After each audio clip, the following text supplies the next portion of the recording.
Hello children, in today's video we are going to see about the power resources, the conventional sources of energy under the chapter Mineral and Power Resources in detail. Let's get started. Power resources. The domestic and the industrial sectors, they need power.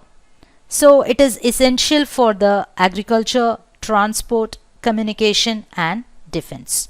These power resources are broadly categorized into the conventional resources and non-conventional resources. Now we'll see what is a conventional source. So the conventional source of energy are those which have been in common use for a long time.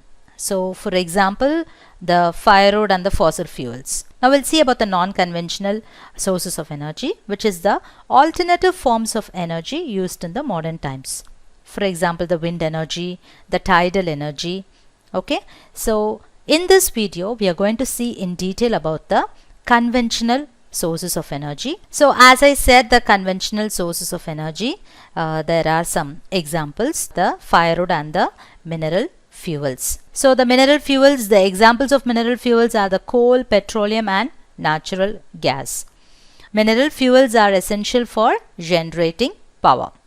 So this mineral fuel is also known as the fossil fuels or the energy resources. So most of these conventional sources of energy are the exhaustible resources. That is, their reserves are limited.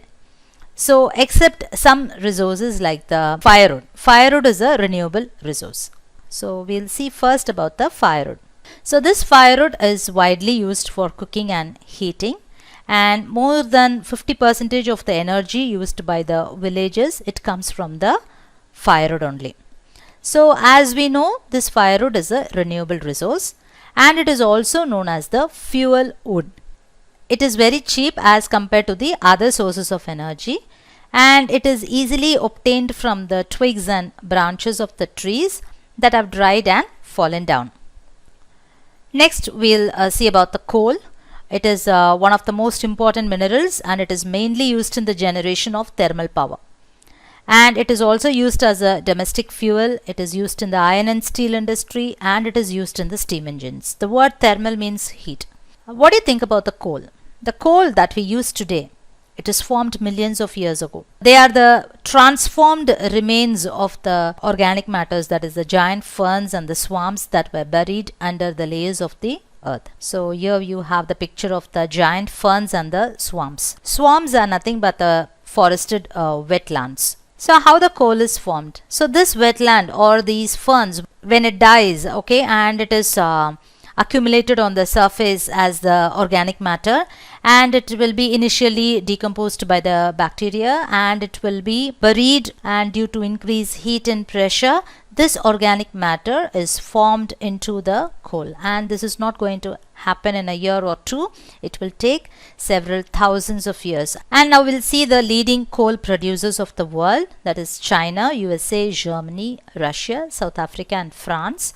In India, the coal is found in Jharkhand, West Bengal, Odisha, Chhattisgarh, Telangana and Maharashtra. The brown coal or lignite, it occurs in the coastal areas of Tamil Nadu, Puducherry, Gujarat, Jammu and Kashmir. Next we'll see about the petroleum. So the word petroleum, it is derived from the Latin word petra, that is rock, and oleum, oil. So it is a essential source of energy and it is black in color, and it is found as a crude oil. And where do you find this? It is trapped in between the layers of the sedimentary rocks. So this particular crude oil, it is drilled from onshore and offshore oil fields. So the onshore drilling is done on the land, and the offshore drilling will be done over the remote location over the water. Petroleum is an essential source of energy for all the internal combustion engines in automobiles, railways and aircraft. Now we'll see what happens to this crude oil. This crude oil, it is sent to the refineries where it will be refined. Yes, processed. So it is processed and it produces the byproducts. The byproducts are the fertilizers, synthetic rubber, synthetic fiber, petroleum jelly, lubricants, wax. Petroleum is also called as black gold and liquid gold because it is highly valuable. And the leading producers of petroleum, the countries are Iran, Iraq, Saudi Arabia and Qatar. And other major producers are USA, Russia, Venezuela and Algeria. In India, the petroleum is drilled in the oil fields from Digboi in Assam, Bombay High in Mumbai, deltas of Krishna and Godavari rivers. Natural gas. So it is found along with the petroleum deposits. So what happens when the crude oil is drilled and brought out to the earth's surface? The gas is released. So this natural gas can be used as a domestic and industrial fuel. Now we'll see about the major producers of natural gas, that is Russia, Netherlands, Norway and UK. The GAIL Limited, that is formerly known as Gas Authority of India Limited, is Government of India undertaking company. So GAIL is the largest state-owned natural gas processing and distribution company in India. It was set up in 1984 as a public sector. So it is undertaking to locate the new reserves and to transport and to market the natural gas. Reserves of natural gas have been located along the eastern coast near the Krishna to Godavari delta. Natural gas, it is also found in Tripura, Jaisalmer and in offshore wells near Kandla in Gujarat and Mumbai in Maharashtra. Now coming to the compressed natural gas, that is usually called as CNG.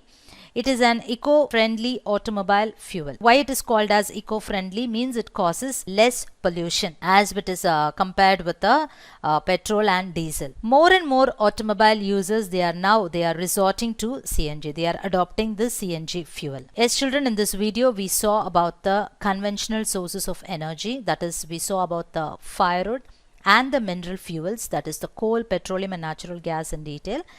In the next video, we will be seeing in detail about the non-conventional resources. Thank you children.